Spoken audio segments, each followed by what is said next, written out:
us for International Colloquium on Environmental Education. We will have the first session for today. Invited speaker, we have we have three colleagues. One of them from Taiwan, Prof. Chen, already with us in the Zoom room meeting. He is from ICEE University of Taiwan. And we will have Dr. Gautam Kumarja from Jawaharlal Nehru University of India. And the last but not least, Mr. Gonda Yumitro. He is a PhD candidate in International Islamic University of Malaysia. At the same time, he is a lecturer in the University of Muhammadiyah, Malang. We will share three of them as people views on COVID-19 origin and outbreak. We will learn from Taiwan perspective, India perspective, as well as Indonesia.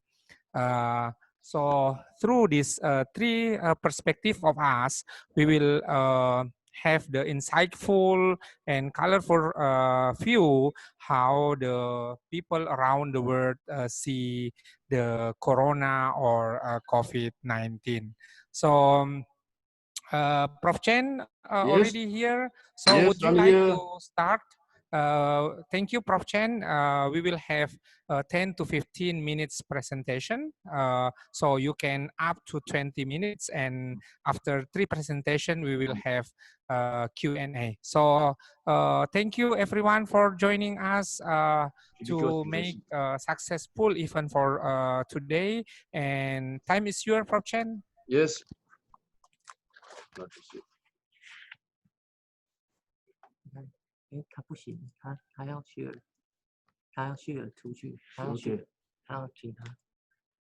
Hello, could you hear me? Yes. I think I need to share my PowerPoint. Could you turn on the sharing? I just cannot upload my PowerPoint. Yes, our secretariat, Pak Ruslan will help to share. Yes. Yeah, I will send you the Pak Ruslan's number, so you can share and.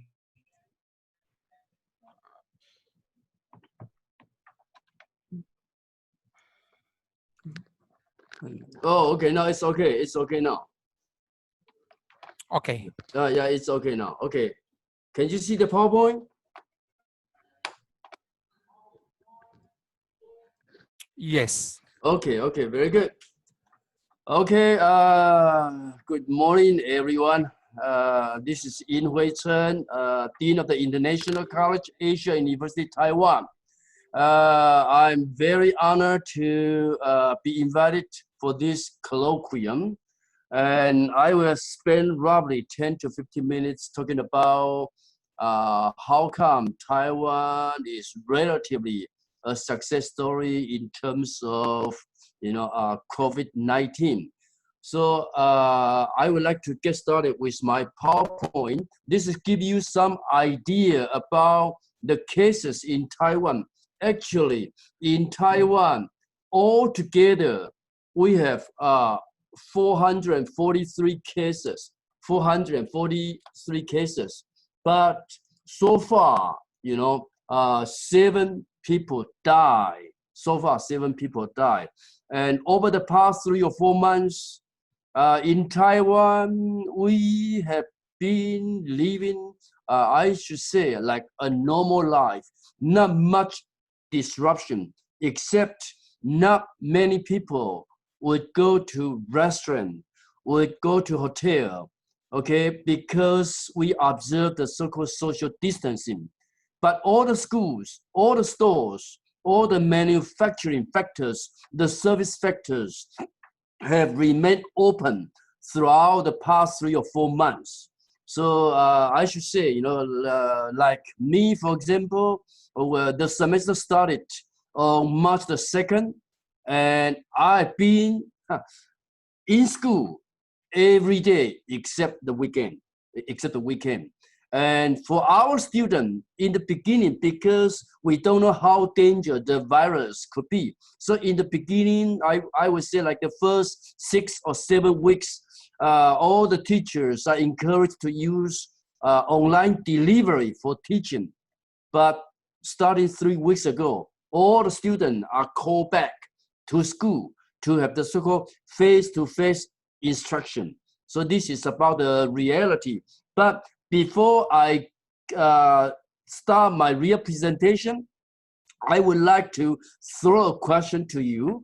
If you are asked, to make an either-or choice, health on the one hand, and then privacy on the other, what would you choose? Think about this, because this has been the choice given by the government, offered by the government, or forced by the government to the citizens. Okay, either choose health or choose privacy. Of course, we could argue 99% of the citizens will choose health over privacy. But is this the right question for us? Think about this. Okay, so I start with 2 pictures on my left-hand side. You all know Christopher Columbus, okay, who happened to discover America. And then on the right-hand side, I think if you are Muslims, you all know this hero, this person, Zheng He, who undertook 7 voyages from China, okay, all the way to East Africa. And Zheng He, if you read their, birthday and the day they died, actually, he was 80 years of Columbus senior. In other words, born 80 years before Columbus. Actually, when Zheng He died, Columbus was not yet born. And Columbus came from Italy. At that time, Italy was not an independent state yet. Zheng He came from China. At that time, China was the world #1 superpower. When we talk about how to measure a country's greatness, today we use GDP, for example. Now we talk about the United States being a superpower. The United States today takes up around 25% of the world's GDP. China is #2 after the United States today, and China is about 14%. These put together is roughly 39 to 40%. But Zheng He's China, that's about 500 years ago, okay, Ming Dynasty. At that time, China's GDP occupied the world's 55%.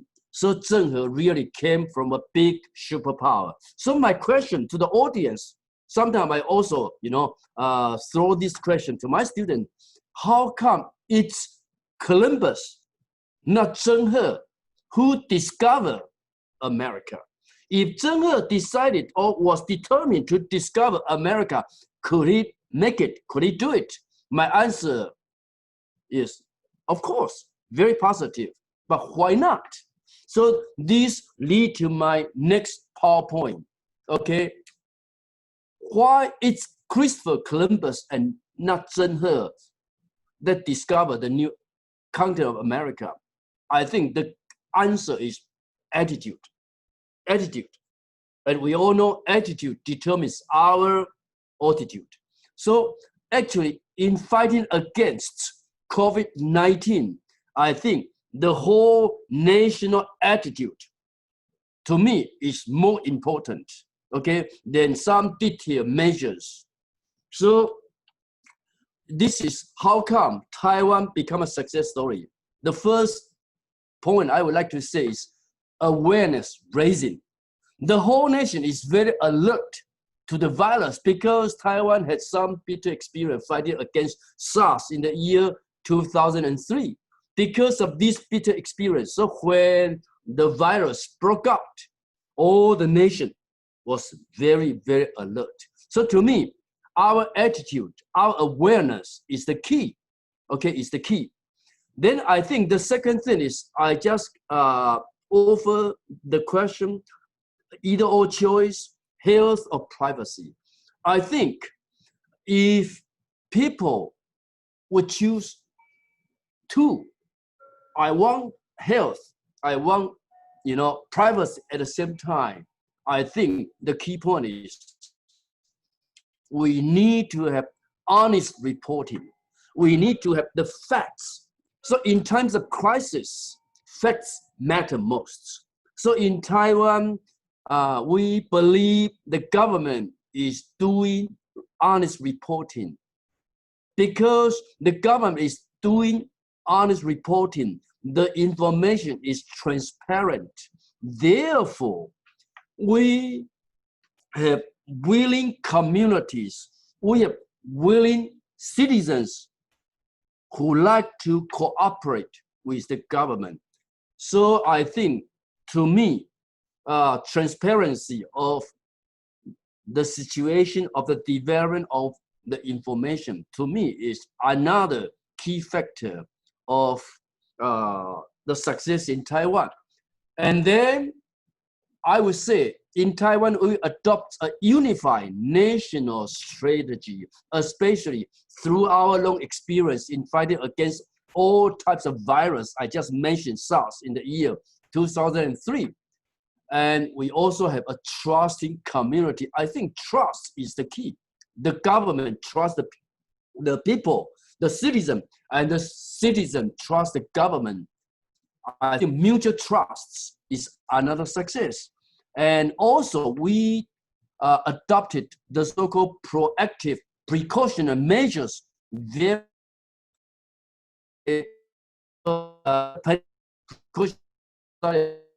and need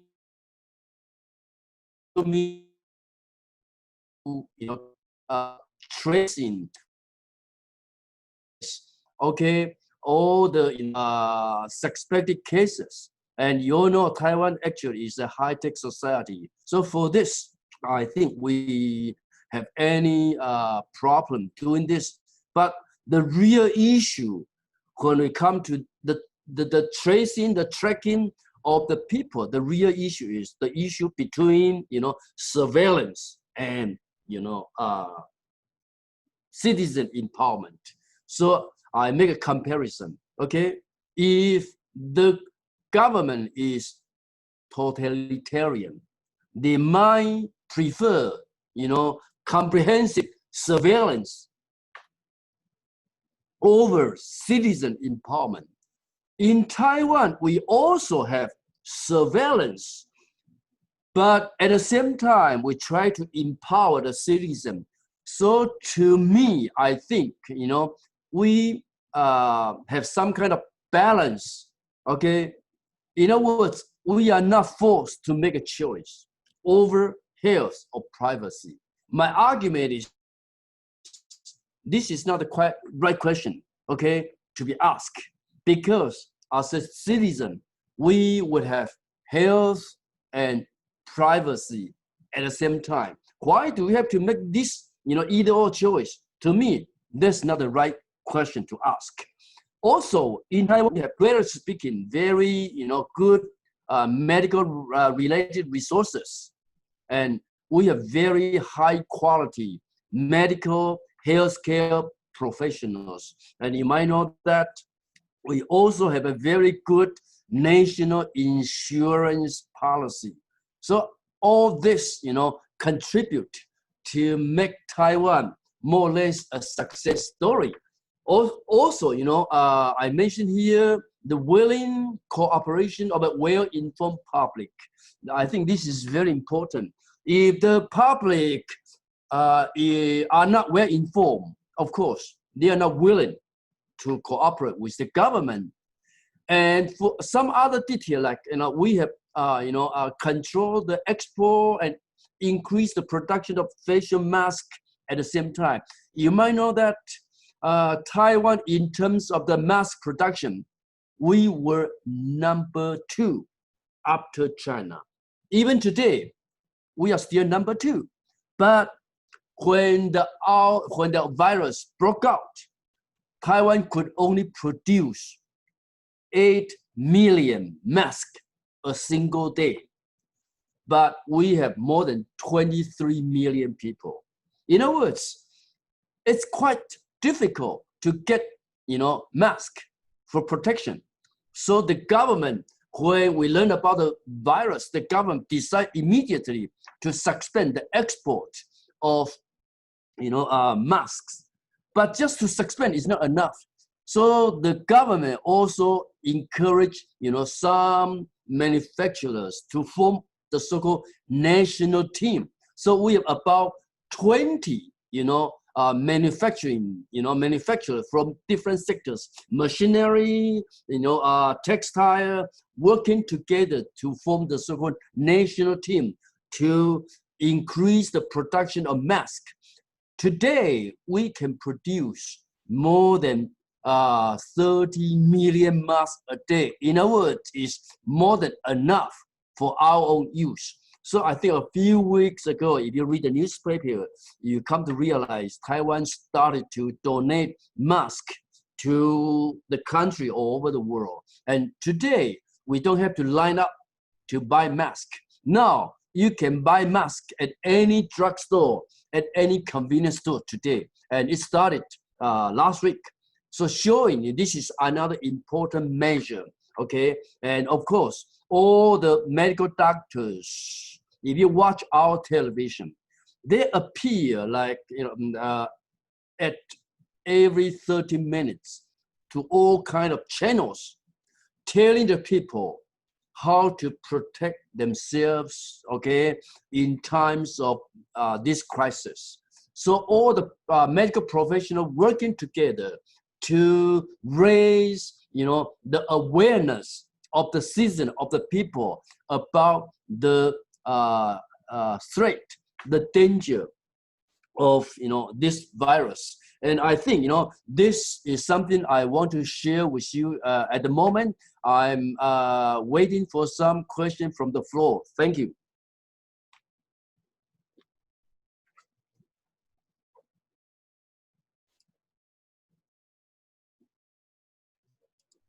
Okay.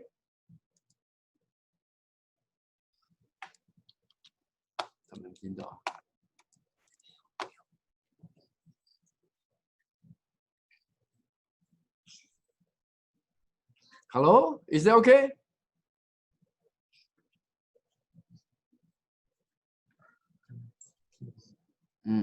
Yeah. So did you follow me? Yeah, your voice is clear, sir. Oh, okay, okay. Okay, thank you, Gongda. Yeah, how are you, sir? Fine, fine. How about you? Yeah, like you see. Okay. I'll come back to Taiwan. Okay, welcome anytime. Yeah, but still waiting for this virus is Yes, over. yes, yes. So you could follow me, right? Yes, for sure. Okay, good, good. So we are waiting for Dr. Weke, sir. Okay, okay. So you don't have to wear mask, huh? You're safe, healthy. Yeah, I'm in the house. Okay, good, good, good. But now Malang, including also the East Java, it's already become not only red, but black area, sir. Even Oh, I see. So the situation is still very serious. Surabaya, there is possibility, they call it second place of Wuhan. Oh, okay, got it. Huge number of victims of this Oh, pandemic. I see. So I hope my sharing helped.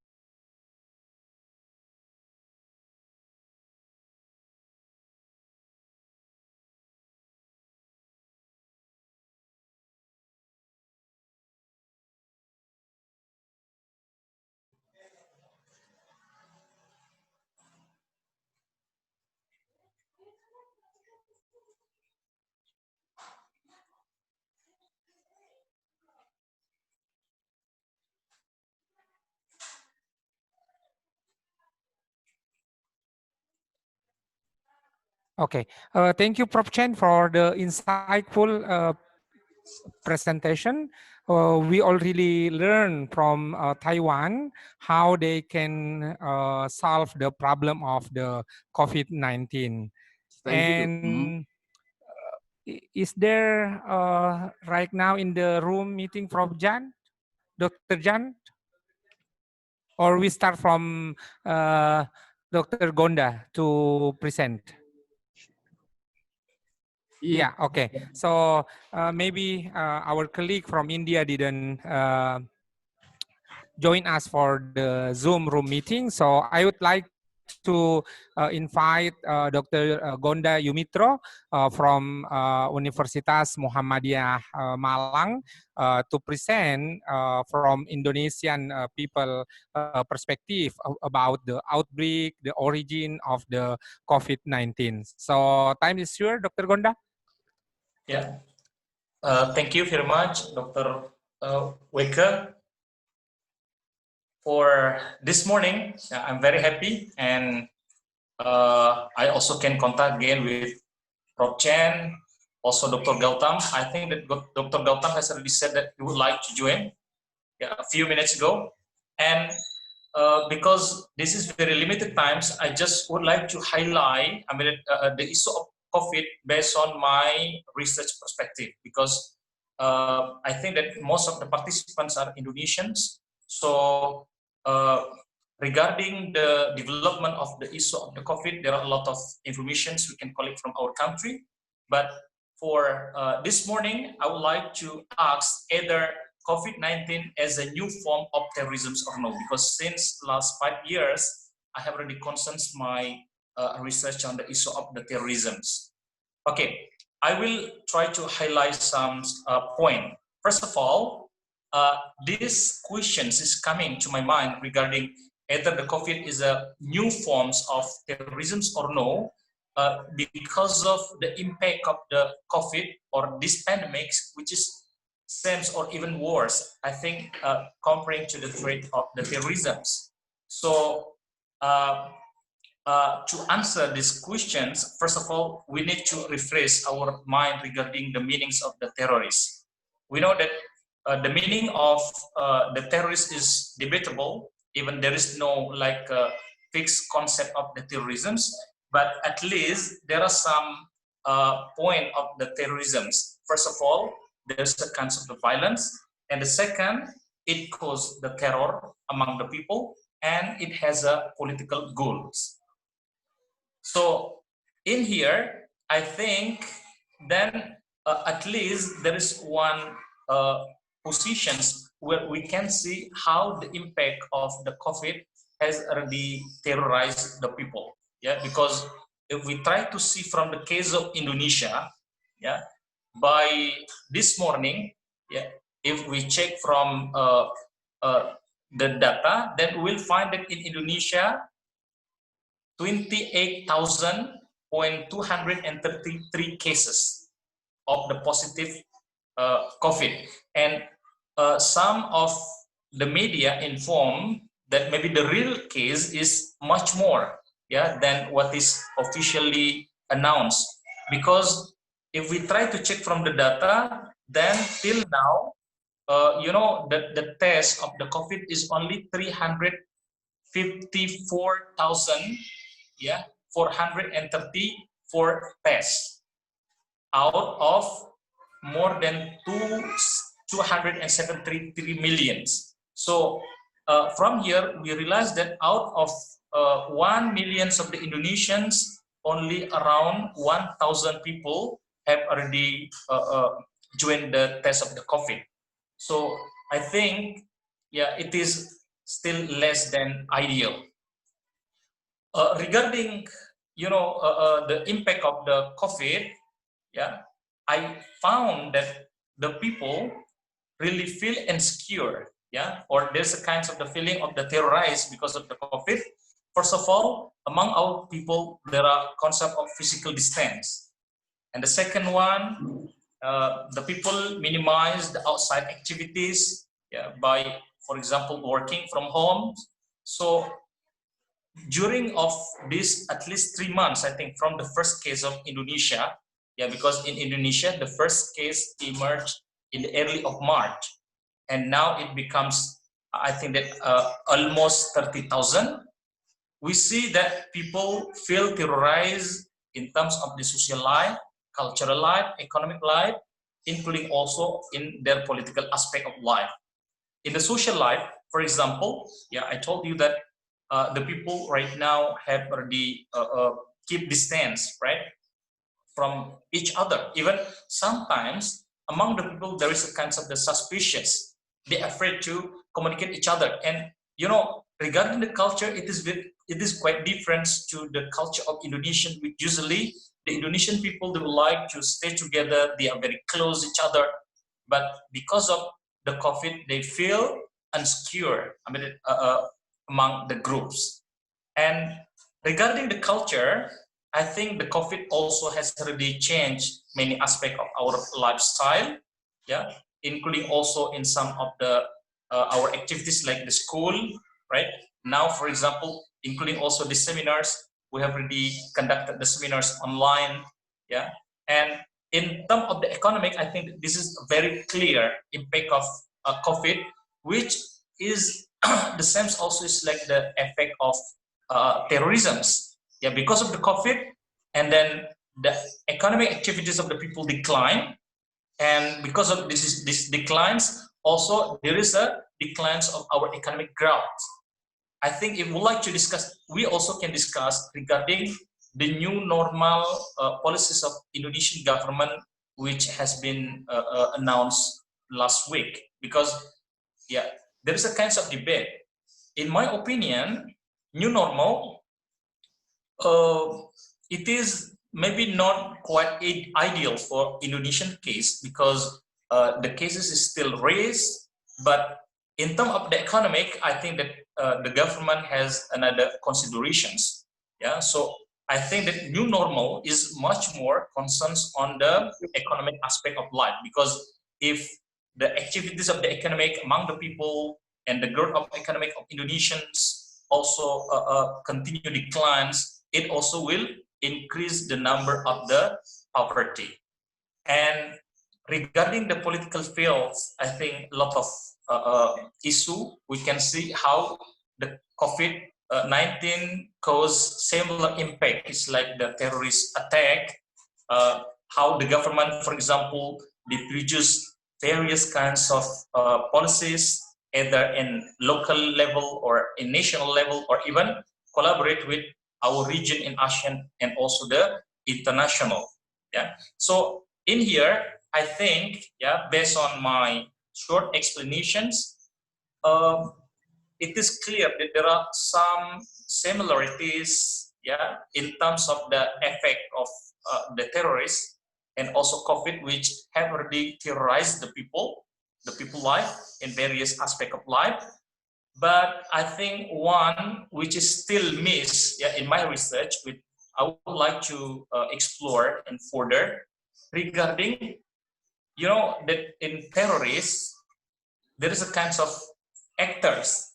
It is a kind of the intentional action which has a political goals. But regarding the COVID, yeah, there are some of you know, theories or the point of view saying that there is a agenda, political agenda behind. But I think that if we can found that there is a kind of the political agenda defined, there is a particular actors, yeah, which become the common enemy as the person in charge or the group in charge producing this kind of the COVID, then we can conclude that this COVID-19 is a new forms of terrorism. Yeah, this is, I think, which I can share with you all. And one thing which we need also to be care of, since this kinds of the COVID issue has already terrorized many people, there is indications that, or the possibility that the terrorist group, the axis terrorist group, would like to use the same model, maybe by using the bio weapons in order to terrorize the people, because they realize that with this method, then huge number of people can be terrorized. Yeah, thank you, Dr. Wicker.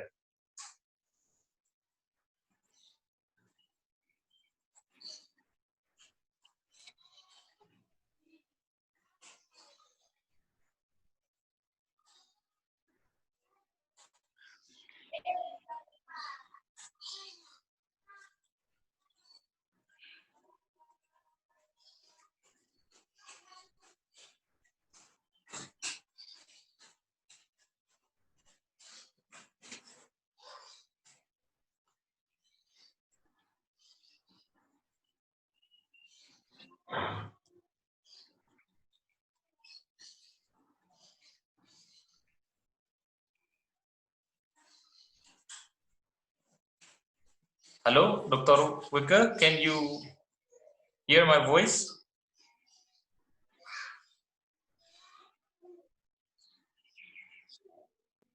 Okay, thank you, Dr. Gonda, for the presentations.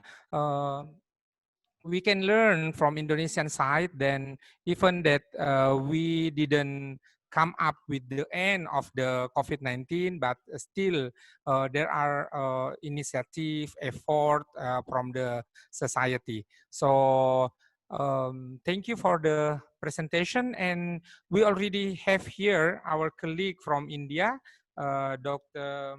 Gautam Kumarja, already with us. So as the same before, Prof. Chen and Dr. Gonda already present about the Taiwan perspective and Indonesian perspective. So we would like to invite Dr. Gautam Kumarja to present about Indian perspective about the outbreak and origin of COVID-19. So time is yours, Dr. Gautam. Yeah. Can you hear me, everyone? Yes. Okay, great. I'm sorry I joined a little 4 or 5 minutes late, but I heard fully Professor Chen from Taiwan and Professor Gonda from Indonesia, and it was really great hearing to both the speakers. I thoroughly enjoyed Professor Chen in that how Taiwan prevented COVID, and to just add certain points, it is a related story to Dr. Gonda that how Indians are thinking about COVID-19 and what are the possible way uh, uh, to check it, and also if COVID-19 outbreaks impact the security system of the country, how security system of the country would handle this. So this is great questions. My entire presentation would be based upon two sides, which I'm going to explain you. Right. The pandemic like COVID-19 can be detrimental for the national security of a nation which is less prepared to tackle such disaster, may have to bear the negative consequences, and the impact can be further severe if such virus is not natural but biologically prepared by a certain individual country aimed for its personal gains. The pandemic caused by COVID-19 is a result of the increasing conspicuous consumption in the society. The ever-increasing need is almost every field of human consumption has given birth to a situation where definition of a new normal never stops. There is a new normal always coming up. Why? You will find in the advertisement company that there is a new trend. In the market, you will find if there is a discount, yeah, discount tawaran, yeah, or obral, yeah, 50% discount, 70% discount. But at the same time, you will find in the market new arrival. So new arrival is basically new normal. Is nothing. New normal means we have to adopt new normal because the old normal is gone. So this cycle has created a great confusion for the customers. Now, you see, the need for convenience, economic security, and better position in the society has become synonym of a progressive society. The individual greed is reflected in the proliferation of new products to be marketed with great faith and great belief, right? Because if there is no faith and no belief, the customer will not come up, right? The principal reason is the global commodity chains that has fostered greater movement of the goods and people across the continents. Even in the aftermath, the impact of world economy is a huge loss because the global north often seeks to subsidize its commodity consumption by outsourcing it to countries with weak labor laws and economies of scale with low manufacturing costs. Hence, China crisis becomes world crisis even before the disease hit the Europe and America. Means that whenever we put ourselves, when we show ourselves that we are a manufacturing unit, right? So we all the things we cannot manufacture ourselves. So cheaper side we will give it to other country. Now manufacturing, before we create, we manufacture the thing first, then we create the need. Right? So this is cycle which is becoming very vicious. The competition of substitute production has further aggravated the consumerism, creating a state of confusion for the consumers, leading to overconsumption, providing fodder for the ever-expanding market. If we have one shirt, we want to have, if we have more money, we can have 20 shirts. Yeah?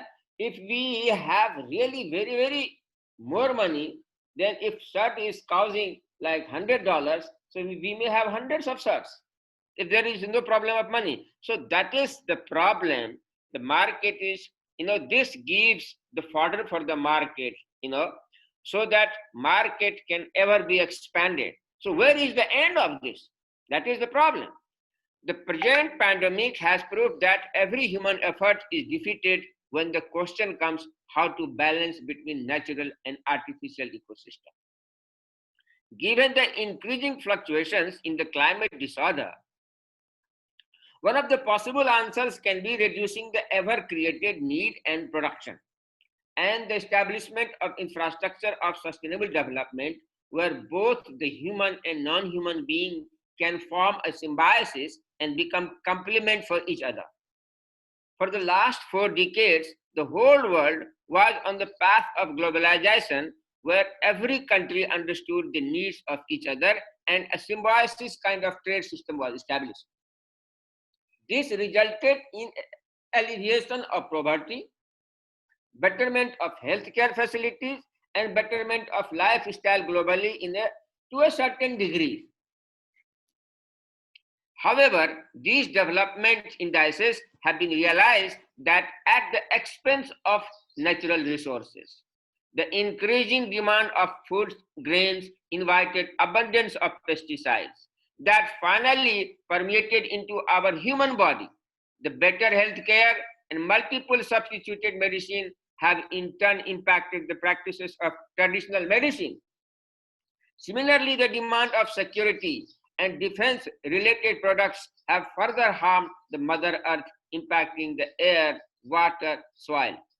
Thus, the increasing imbalances has reflected in such kinds of catastrophe, and the possibility of its recurrence can be denied if the global community does not wake up. The WHO graph, I will send you later graph, shows that, I have a graph, sorry, I cannot share right now, shows that still the Mother Earth does not seem to be so cruel than an individual countries need in the past when the know-how and the advanced technology was not available to the scientists, and they overpowered such pandemic in a not such a long time. So why this is happening? So there is a lot of possibilities that this pandemic has been created biologically. So I will show you, I will express the overall world's assumption what the global thinking is coming. A coronavirus 19 virus, a corona COVID-19 virus came from Wuhan, originated from Wuhan province of China, and nobody can deny this fact. The Wuhan Institute of Virology is located in the heart of Wuhan, and this lab does research on the most dangerous pathogens like COVID-19. There is a huge wet market of animals and seafood located in Wuhan. The bush meat, which may be termed as cultural preferences, may be detrimental and is often a source of this kind of pandemics. The People's Republic of China hid the spreading of coronavirus, and it failed to warn the world community of the severity of the virus at the starting level of the outbreak, as Wuhan is well connected with capitals of the many of the countries of the globe. The PRC, People's Republic of China, does not allow the world media and the global search engine, Google, YouTube, Microsoft, Google Talk, anything, social media, to function in its country. The massive production line in China has not only impacted the global community, but it has faced its wrath itself. The World Bank and SEPA, Scottish Environment Protection Agency, reports say that around 760,000 people died prematurely each year in China because of air and water pollution. The present threat caused by pandemic COVID-19 has almost affected 5 million people and 300,000 human casualties, more than 300,000 human casualties till the day writing of this article. The economic and emotional implication is really very, very severe, and it is unfathomable. There is a global lockdown amid chaos and fear. However, amid all this threat posed in the current global order, the question of national security becomes very important. Given the indiscriminate nature of spreading of coronavirus, which was later termed as China virus by few countries, leader and can spread easily to rescuers among the healthcare staff, and which has already have been proven so far. Sometimes I have seen the entire hospital is impacted by corona healthcare, and mostly healthcare staffs are have been one of the worst victims. All these casualties that global community has been witnessing has not permitted to the defense community so far. My dear friends, what will happen if a country like us and its security system, security people is impacted by this kind of virus?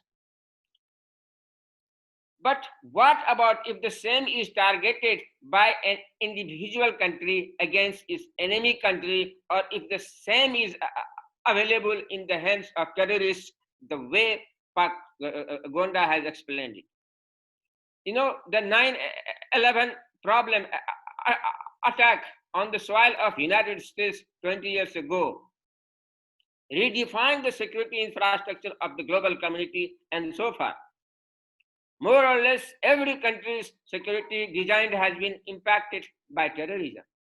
But the spread of coronavirus raised a big question on global security, and now every nation has to redefine their security arrangement on the basis of global threat. The search of biological weapons by USA in Iraq in 2002 and further consequences was based upon program of WMD weapons of mass destruction from 1962 to 91 aimed at attacking Iran, the Kurds, and other purposes. There has been biological espionage between the West and the Soviet Union, and so on. The present outbreak of COVID cannot be termed as it's not a lab-made biological weapon applied on human beings. But what about if similar weapons is used against the marine resources, which is already at stake with increasing overexploitation? And my dear friends, I mean, and I'm indicating the South China Sea.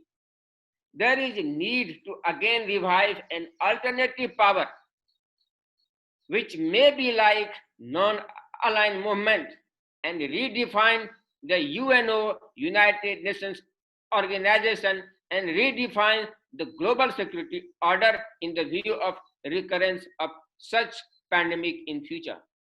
Any country in this world who is responsible for creating such kind of pandemic or virus or doing research without taking consent of the global powers, it is a big crime or biggest crime. So concerning or focusing on two things, that the world community has to think again and again that what are the what we need to produce and what we not produce. What are the productions which has direct impact on our environment, on our climate, on our soil, on our water, or in our air. So these are the most important aspects the entire world community has to come and also create an alternative power where not a single country should have dominant, where all the world community, smaller and big countries, can stay, can live freely. Thank you.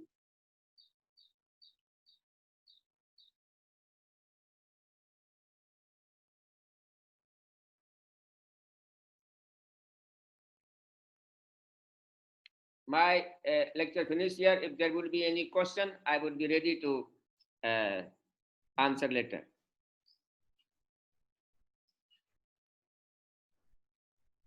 Professor Vedke.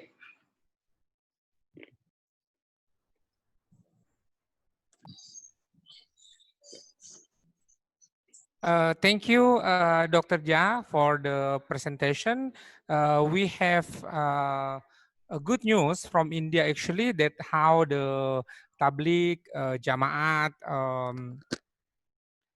support during the pandemic time, and they are volunteering for the some case to have the breakout of the COVID-19. Everyone for joining our session. Thank you very much, Prof. Chen, Dr. Gonda, Dr. Jha. And if you like to have questions, please raise your hand. Pak Ruslan will unmute your microphone and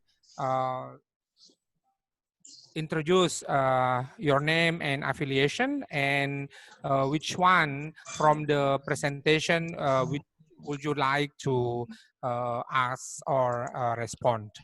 So some questions, we will have 3 questions or 4. Dr. Weki? Or you can type your questions on the chat box, Zoom group chat, and then our presenter, Prof. Chen, Dr. Jha, and Dr. Gonda will pick up the question from the Zoom group chat. Dr. Weki? Hello? Yeah. Could you hear me? Yeah, Prof. Chen. Yes. Could here. I ask Dr. Jha a question after his very, inspiring presentation? So personally, would you embrace nationalist isolation or global solidarity? Yeah, Dr. Jha, would you like to respond from the question, Prof. Chen? Yeah, may I request Professor Chen to repeat his question? Sorry, sir, I was not ready. Could you just okay. Given your position, would you embrace, welcome nationalist isolation or global solidarity? Yes, of course.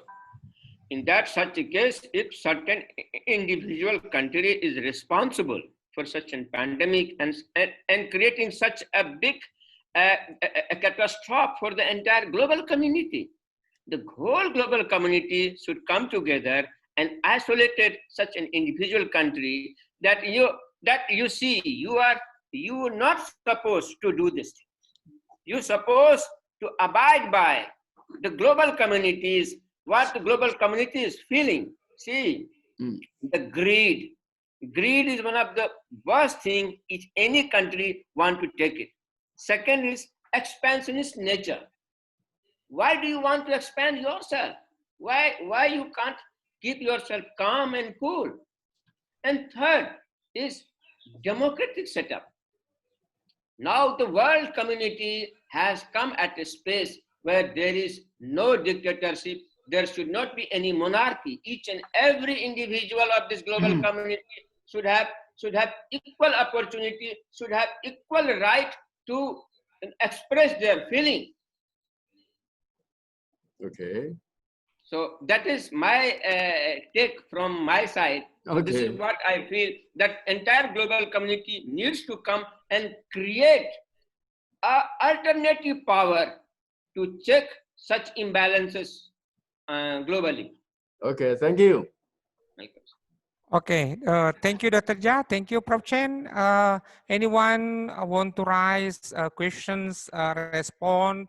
Yeah, feel free to type on the Zoom group chat, or you can raise your hand. Then Pak Ruslan will unmute of the microphone on your side.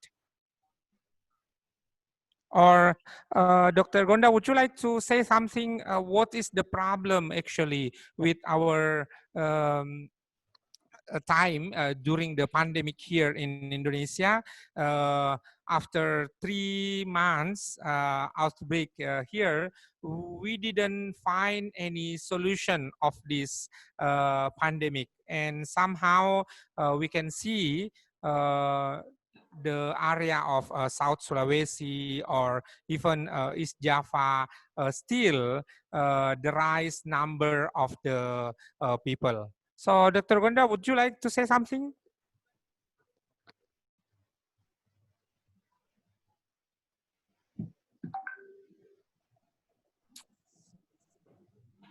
Yeah, we lost of connection with Dr. Gonda. So I would like to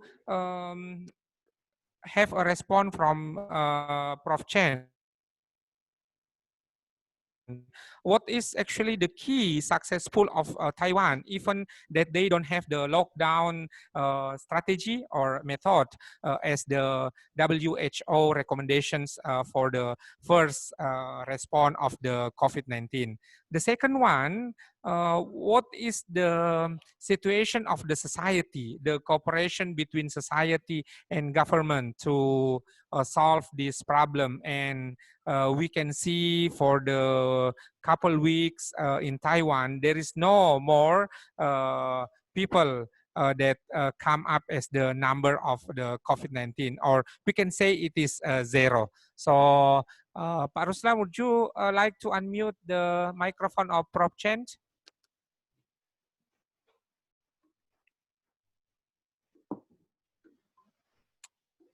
Could you hear me? Yeah, Prof. Chen, time is Yeah, yours. I think, thank you for the question. I think, you know, the key to success from my experience and observation is trust. Trust, okay? Trust on the one hand, the government, on the other hand, the citizens. So to me, you know, what we need at the moment is not to, like, you know, adopt surveillance, you know, over the people. Instead, we should, you know, ask for the so-called willing cooperation of the citizens, but under one condition: if the people want to cooperate with you, at least the people can trust the government. So I think we have a willing community, and to me, because we believe the government is doing the right thing for the people. And I think the government has done something very important, like, you know, I just mentioned in my presentation, honest reporting, facts. So facts are presented from the very beginning. Every day around 2 o'clock, our Minister of Health is reporting the development, the danger, the number to all the people through all channels of television. Okay, so I think this to us and to me, this is the reason why we can work together when this virus broke out. Especially, we found it almost impossible to enter WHO for all our good performance because of political reason. So the people, of course, become more and more united because of this political, boycott or political isolation. All this create, movement for getting together to fight against the crisis. That could be my answer. Okay, thank you, Prof. Chen, for the response. I would like to have one question to Dr. Jha once more. Would you like to share with us how the Tabligh Jamaat issue in India? Because I just get a couple news on the website about how they involve to solve the problem of the COVID-19. Even though on the other hand, we can see this is case by case how the Tabligh Jamaat in Indonesia, they still have the meeting even during the early stage of COVID-19. It was the same time with Malaysia, and then after the both meeting in Malaysia and Indonesia in South Sulawesi, so we can have the cluster of COVID-19 from the meeting of Jamaat, the Tabligh Jamaat. So, would you like to say something, Dr. Jha? Yeah, sorry, may I know your name, please? I forgot your name because I cannot see your photo. Ini Vekke ya? This is Vekke? Okay. Yeah. Anyway, I'm not able to connect with you. Let me. I cannot see my photo also, but it is okay. See, Vekke, in the beginning, you told me that you have heard about the Tablighi Jamaat helping COVID-19 issues in India and to prevent COVID-19 issues in India, and it is other way around in your country. I'm telling you, so this is absolutely a false news you have got from India. The same happened. See, I would love if you especially organize a conference on TJ, and I will come and maybe I can give you good account of what is exactly happening with Tablighi Jamaat.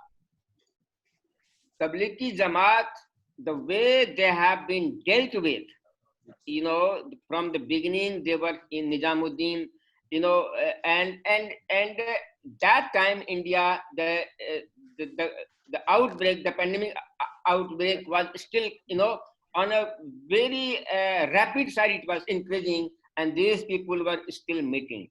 Now, at one place, I will give you the account. 13,000 people, 13,000 orang bertemu dalam satu gedung, itu luar biasa. Now you can imagine.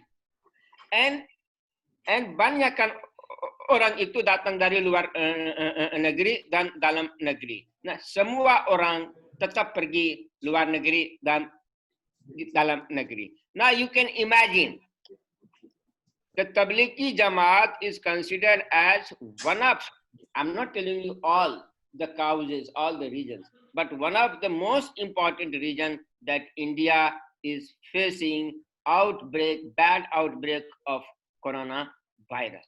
Because these people, the leader of Tablighi Jamaat, the Emir of Tablighi Jamaat is Mr. Saad right now.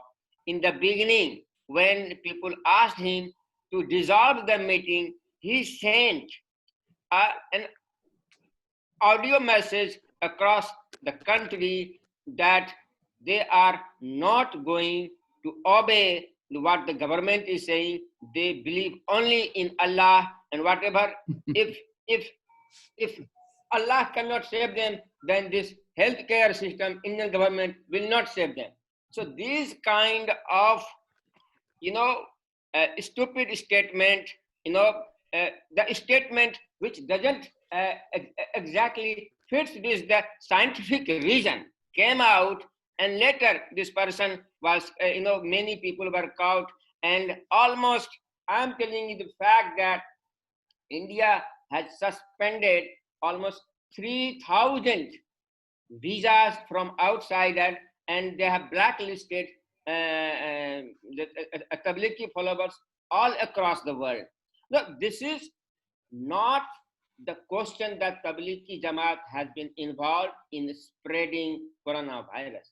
But those countries which have followers of Tablighi Jamaat has to come and decide what is the exactly planning of Tablighi Jamaat. If you invite me for another lecture or anything, I will tell you, I will explain you the entire modus operandi that what the Tablighi Jamaat is exactly doing. Thank you, sir. Mm-hmm. Okay, thank you, Dr. Ja. And we already have 4 participants to raise questions. So would you like to start? We have the first questions from Dr. Asfiati Samad. She is a lecturer in YAIN Padang Sidempuan of North Sumatra. So Dr. Asfiati, time is yours. Thanks very much, Prof. Weke. Thanks very much. My question is to Prof. Chen. Yes. Okay, I know Taiwan is a country that is ready and is respond in handling corona. So does Taiwan now is advanced that this outbreak will corona, or other countries fall in sleep? How according to Prof. Chen? Could you say your question once again? I could not hear because the connection is not very good. Okay. Mm-hmm.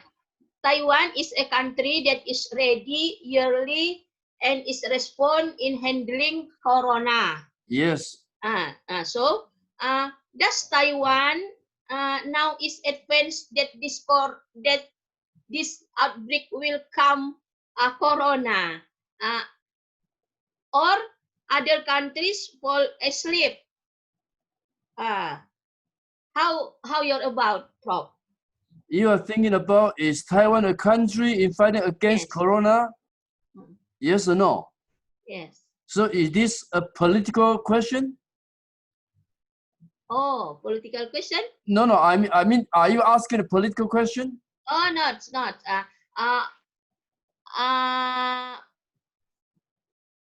How about your according to it, about countries lain, not Taiwan gitu.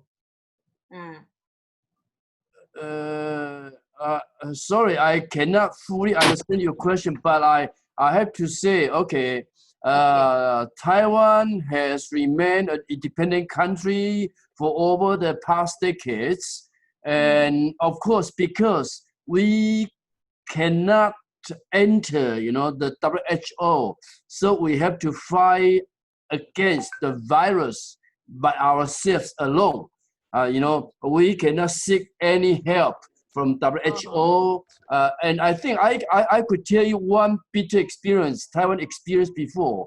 You remember in the year 2003, we had SARS. And SARS also originated from Guangdong province, the southern part of China. And at the time, when we asked for any information, we just could not get right information. So that is the reason why this time the government is in particular proactive in setting up some protection measures. I'm not sure whether I answer your question or not. Okay, sir. Mm-hmm. So Taiwan is the best. One of the best, I should say, one of the best, because we have remained quite normal. We are safe.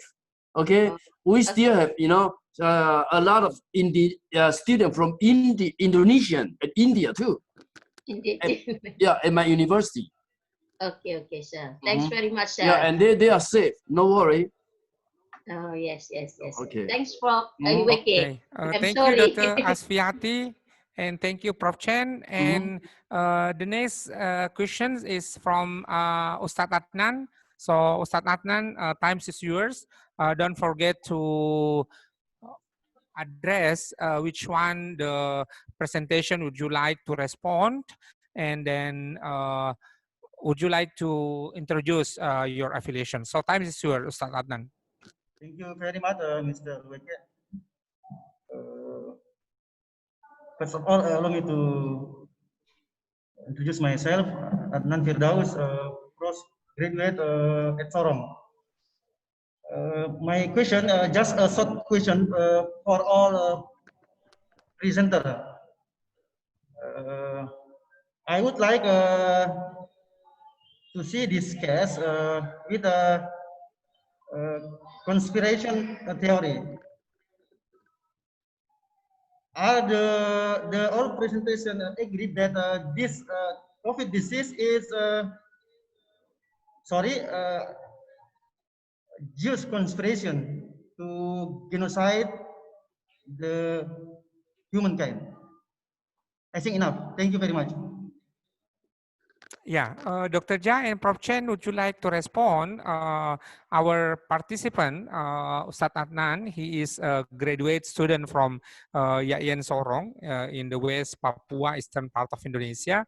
So some opinion or maybe case by case opinion rise opinion about this is actually a conspiration, or somehow this is not by accident but by design. So what do you want to say about this from the perspective as the knowledge or the perspective of the university? So Prof. Chen and Dr. Jha, so you can respond. Actually, okay, I can briefly answer the question from my perspective. I have to say I'm not in the position, okay, to answer whether the virus is artificial or it's from the animal. But our former vice president, he was a medical doctor, and he was the one who led the people fighting against SARS in the year 2003. And he gave a few lectures, and in his lectures, he suspects actually the virus might come from the lab in Wuhan. Okay, that's his position. And to be honest, I cannot tell. Okay, I cannot tell. But I think politics is playing a big role in this crisis. That's my perspective. Thank you. Okay, Dr. Jha, would you like to say something? The social media or people discussion respond that somehow this COVID-19 is part of the conspiration, or it is not by accident, but it is by design. So what do you like to say something? Yeah. I absolutely agree with what Professor Chen has said. In the past also, the eyes turned towards Wuhan and China also. You see, even the world community has agreed to start investigations inside China, to understand that how virus was, created, if it is created, or if the virus is very, very natural. But China, from the beginning, it denied. No, but later it agreed. But things are still not yet consolidated. It is still working ahead. But certain facts that I have explained in my presentation, that we cannot deny that there is a great pathogenic lab which is conducting research on this kind of pandemic for a very long time, which is located in the heart of Wuhan. Forget about the wet market or bush meat. The wet market and bush meat is maybe cultural practices in entire Southeast Asia, or maybe in the Oriental countries. But this fact cannot be denied that the PRC is expansionist in nature. The PRC is basically bullying in nature. The smaller countries, it bulls. And at the same time, one thing is most important factor. See, I'm not a critic of China, but I'm a very neutral person. That the PRC also tries to control the biggest media or bigger media house in the world, and which that media house also include the media of USA, Europe, South Asian countries, and Middle Eastern countries. So this is a concerted effort which reflects the expansionist nature of the country, expansionist nature not only in the terms of geographically or politically, it is in terms of also materially or trade-wise. It wants to expand its trade as much as possible. It wants to create a market to supply its productions. Thank you, sir. Okay. Thank you, Dr. Ja. Another participant would like to raise a question. Muhammad Iksan. So time is yours.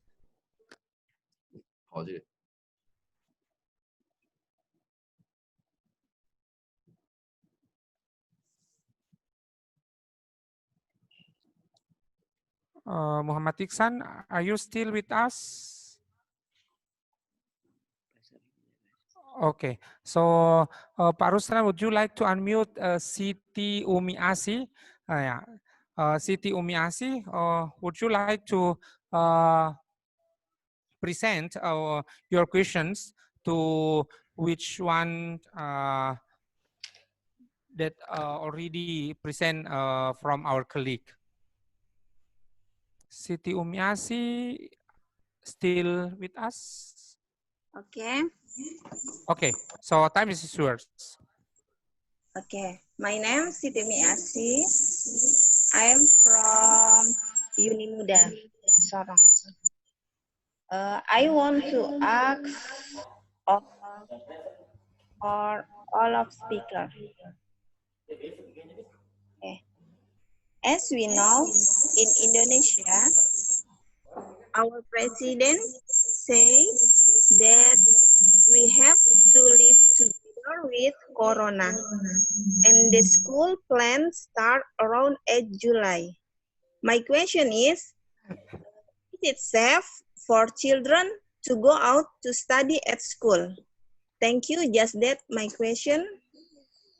Okay, so start from Dr. Ja. What is the experience of the Indian people if they open the school or the university? Because in Indonesia, we are right now planning to open our school or to open our university, so everyone can attend the school and university as before the Corona. Right. Thank you. Thank you, Siti, for asking these questions, because my wife is also, very much, a concern about this same question. This is great question for, from a mother. In India, the schools and universities are still closed. But one thing I would like to inform you that India has already started, since the beginning. They never stopped the educational process. The online classes, immediately within a week, the government ordered all the schools to create online system of classes. Now everyone has got a mobile right now.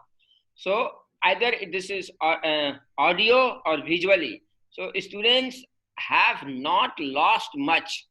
So, but India is still, India is preparing since you have already said that we'll have to stay with coronavirus. So the entire world community or scientist community is, I think they will definitely look into it. I have seen certain videos that in China, the children have already started going to school. Children going to school and coming back is not that much important. What important is that they should remain healthy.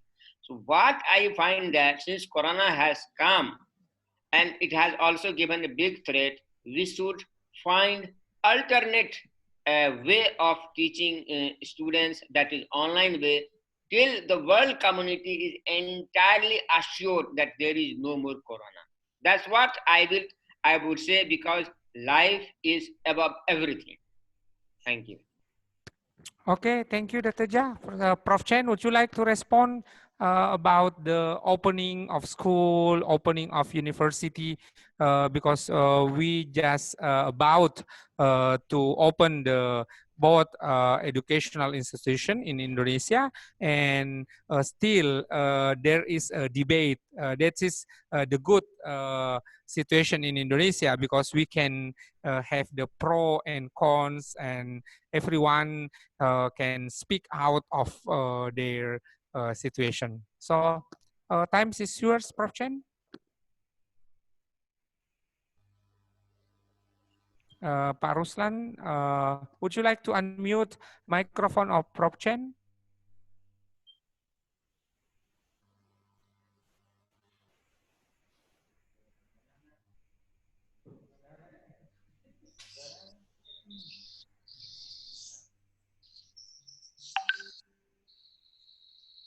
Pak Ruslan, would you like to unmute the microphone of Prof. Chen once more?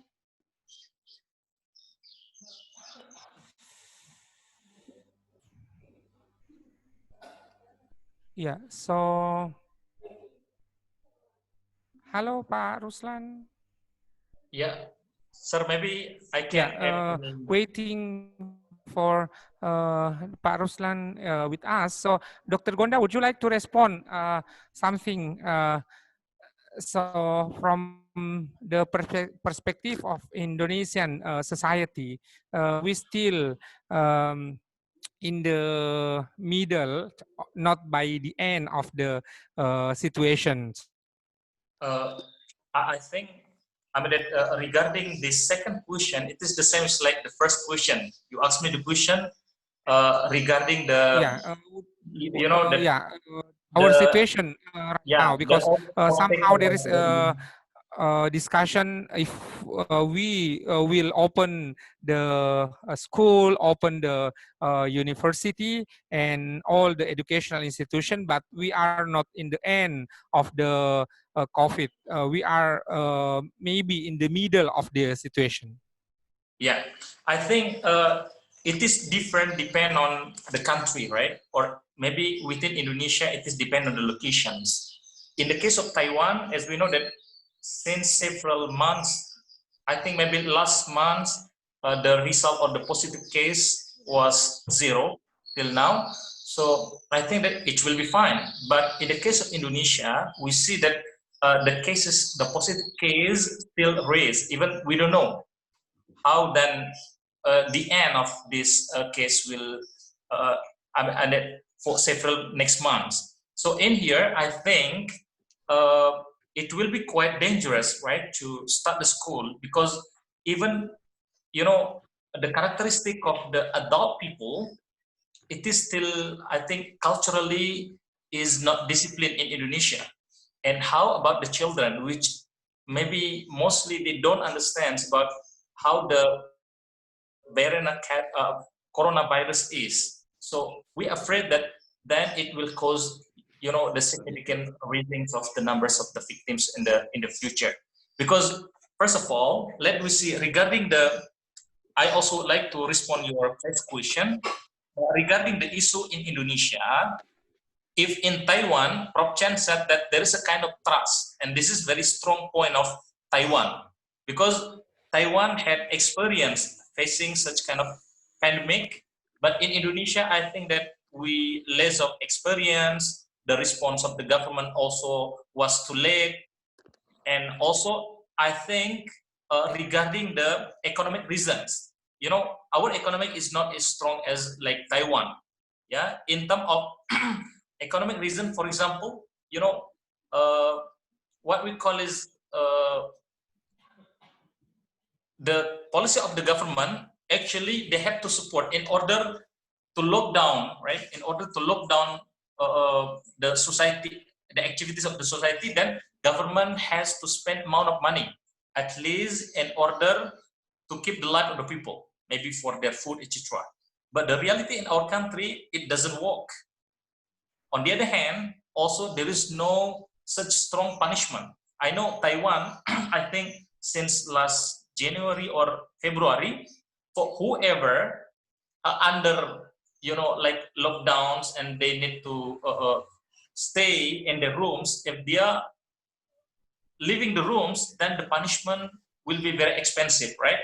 In rupiah, I think one person it can reach around 500,000, 500 millions. So nobody would like to stay outside the rooms. Because of that, then the Taiwan can cover, yeah, the issue of the corona very fast. But in the case of Indonesia, you know, because of such conditions of the government, then no trust from the people. Yeah, they found that the government sometimes they produce this kind of the policy, but tomorrow the policy can be different, or among the elites, one person say like this and another also say like this. And some people, for example, I'm thinking of myself. I've been staying in my house for 3 months. Fortunately, we have salary. But for those who have no salary, they are working, earning the money day by day. We can imagine what will happen. Yeah. Then maybe they said that it is better for me to die outside, or yeah, comparing to die in hunger, yeah, within my house. Moreover, I think that it is also connected to the issue of Jamaat Tabligh in India. In Indonesia, I think the Islamic organizations or some Islamic groups also have very prominent roles, right, regarding the policy of the government in facing the issue of the corona. Because some of the groups, they also said that life and die is a kind of destiny. So it is okay. We just do our normal activities, such as there is no trade. So in here, I think Indonesia is in a very dangerous conditions, including to open the school. It is still dangerous. I think government need to consider such kinds of policy. Yeah. Thank you, Dr. Gonda. Prof. Chen, would you like to share about the could you follow me? Could you follow me? Opening university in the perspective of yes. Could you follow me? Yeah. Yeah. You could follow me, right? Okay, Yeah. good. Okay, good. Actually, as I said in my presentation, when the virus broke out, Taiwan hasn't have any single school closed. Okay, no school closed. So all the children we have like the school from primary, secondary, and tertiary have remained open. But we strongly ask all the young children when they enter school, 2 things. Number one, they have to wear a mask. So a mask is required for all the students. But number two, what is more important, students need to show what we have called the so-called health management declaration form. In other words, students need to show, okay, over the past week, I have no flu symptom, I have no high fever, I have no travel history, I have no contact history. If you are proof safe, then you are allowed to enter the school. If you have any of the symptoms, then you will be stopped by, in the front gate. So I think, that's the reason why we try to stop any infection from the community. So if you have proof, you are suspected, okay, stay at home. And we also, even in my school, every day, when I enter the university, I have to show to the door guard our, self, the so-called health management form. So I think, it's all us, the tracking, the protection system works. I think open is fine, especially young people. If they do not go to school, I don't know what they can do. I don't know what they can do. Another possibility is the so-called online delivery. Okay, and online delivery in time has become more and more popular. It's gaining momentum, even though face-to-face is still the dominant form of instruction. So I think, this crisis actually has brought a lot of change to our schooling, even to our, daily life. And I think it's for the good. So it depends. If no danger of infection among the community, if all the dangers come from the outside, from overseas, then I think to open the school, I think it should be okay. Okay, thank you, Prof. Chen. Mhm. Another questions will come up from Tantowi. So Tantowi, time is yours.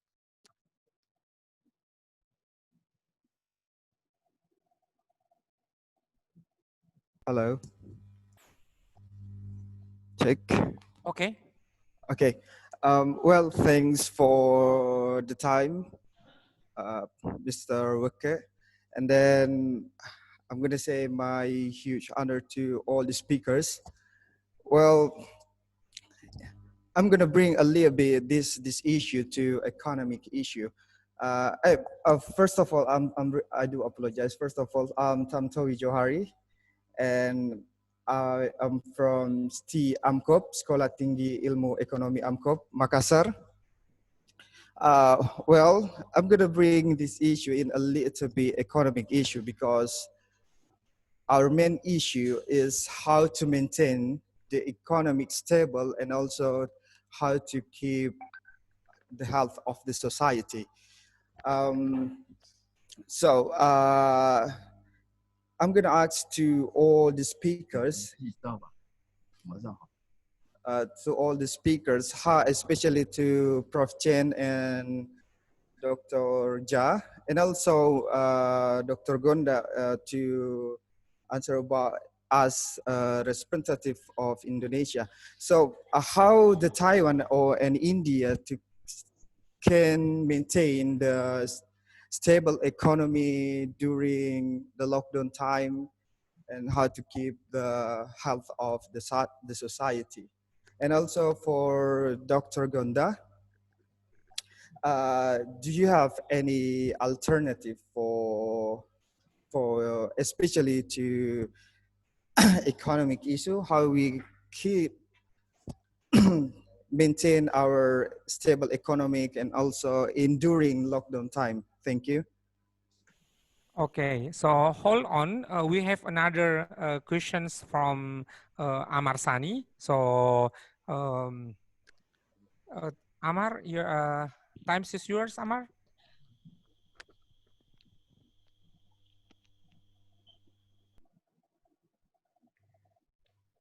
Oke. Bismillahirrahmanirrahim. Assalamualaikum warahmatullahi wabarakatuh. I have a question about global issue COVID-19 about conspiration. You know that many cases the debate in Indonesian related to COVID, but many people reap more benefit. One example of the circulation of issue in the hospital. For forcing patient who died in order to COVID. I mean, many patients who die will be forced to be forced to be positive COVID. And I question COVID-19. How about COVID-19 conspiracy of or apocalypse? Thank you.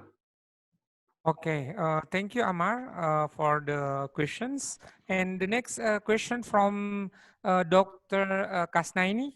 Yeah, Dr. Kasnaini, would you like to say something about your response or questions? And don't forget to whom you address your questions. So, Dr. Kusnaini, time is yours.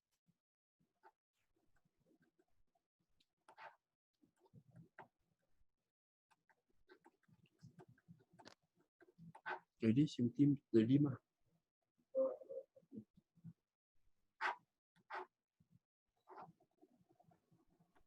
Dr. Kusnaini, still with us?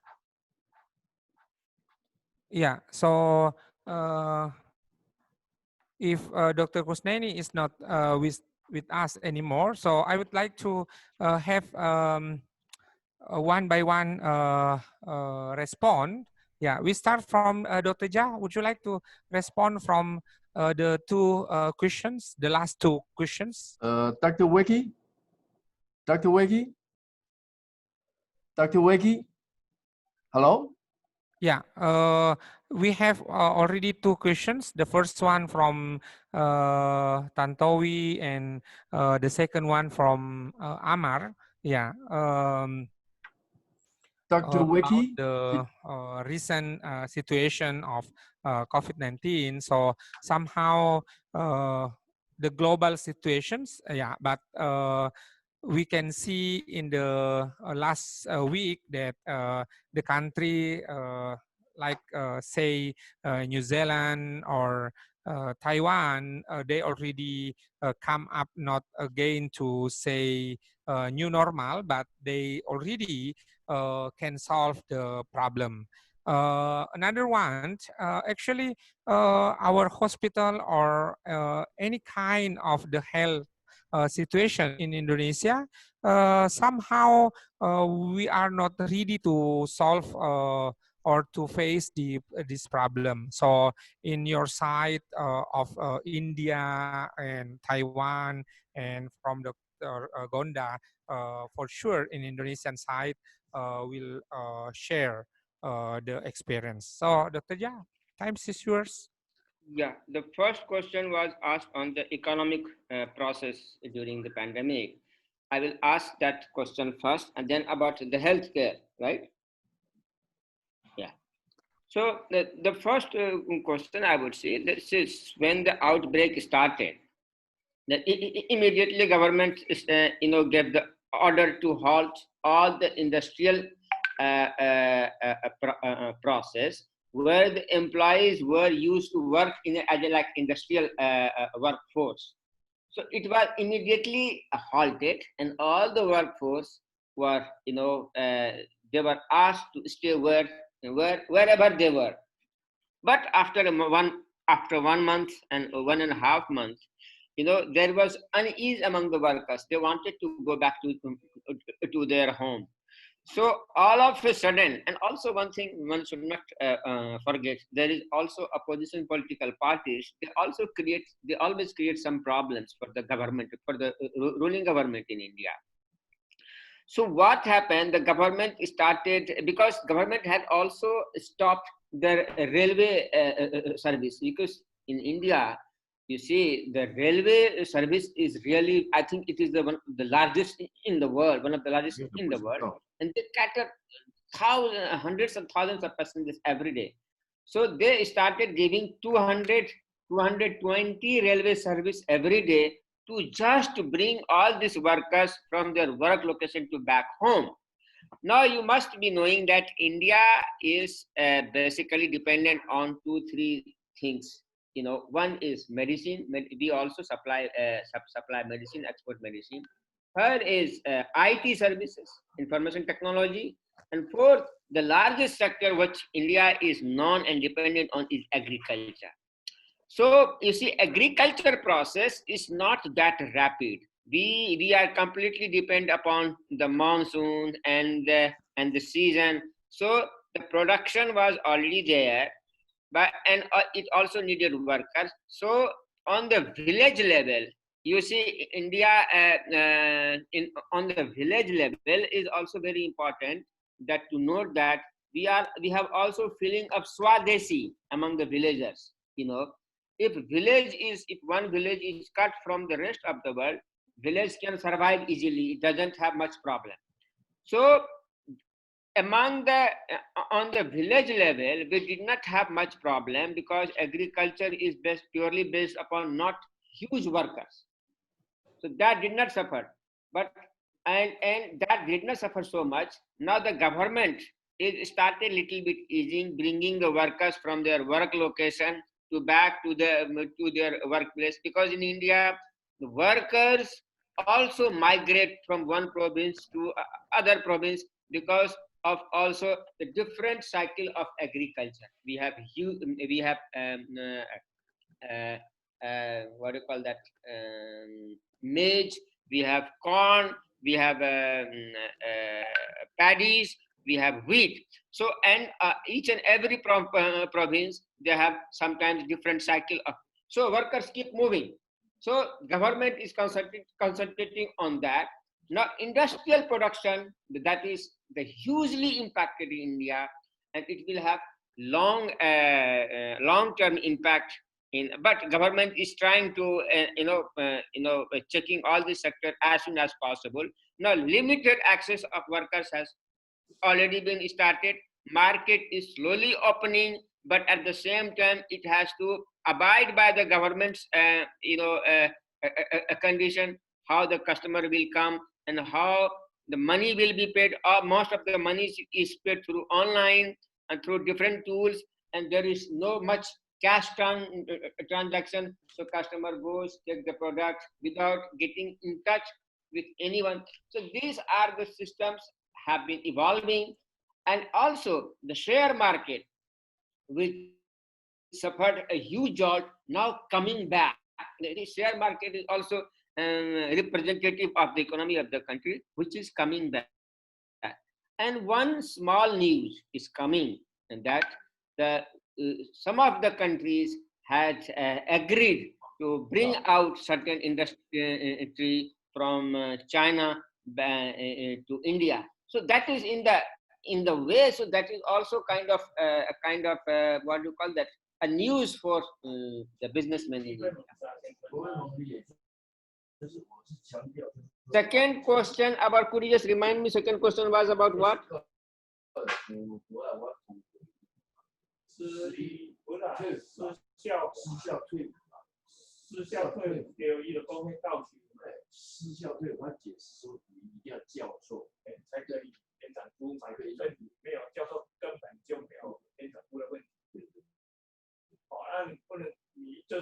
说你要在65岁取得教授，你才可以延长服务。你取得然后那个私校法是要聘任教授是另外一回事，私校法可以聘，他就把它切开嘛。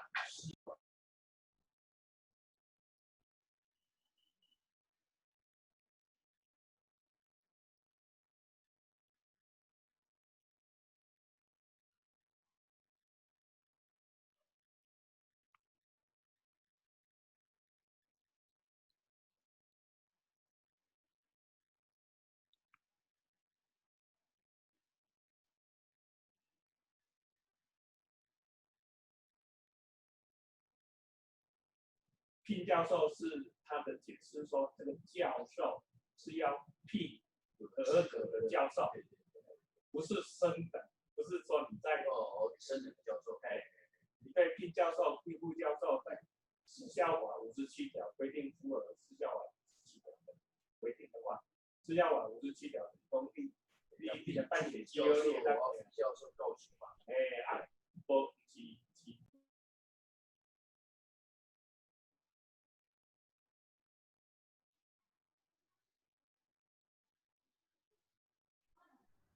Yeah, sorry for the, it seems the connections is a problem, but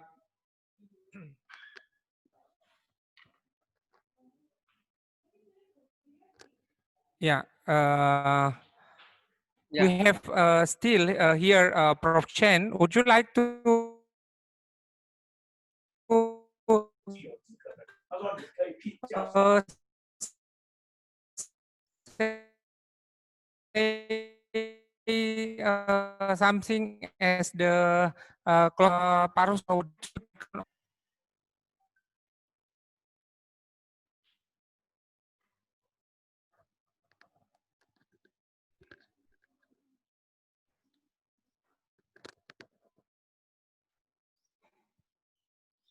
Paruslan, would you like to unmute once more to microphone of Prof. Chen?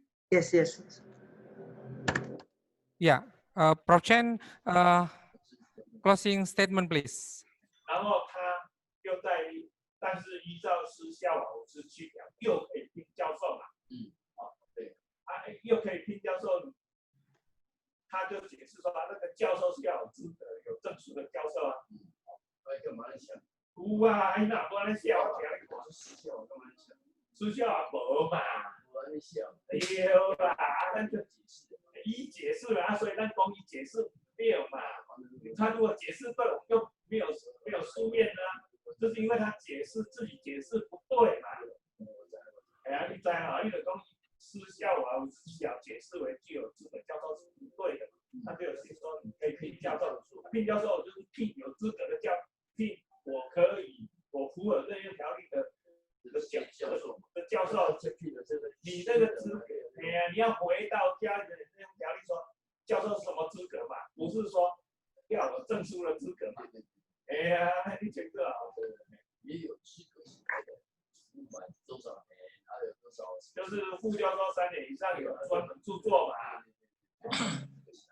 Okay, so it seems that the connection from Prof. Chen is not connect with us. Anyway, thank you to Prof. Chen already share with us the perspective of Taiwan, how they can solve the problem, and then how to face the situation in Taiwan. So, Dr. Ja, still with us? Yes, yes. Okay, so a closing statement, please. Yeah.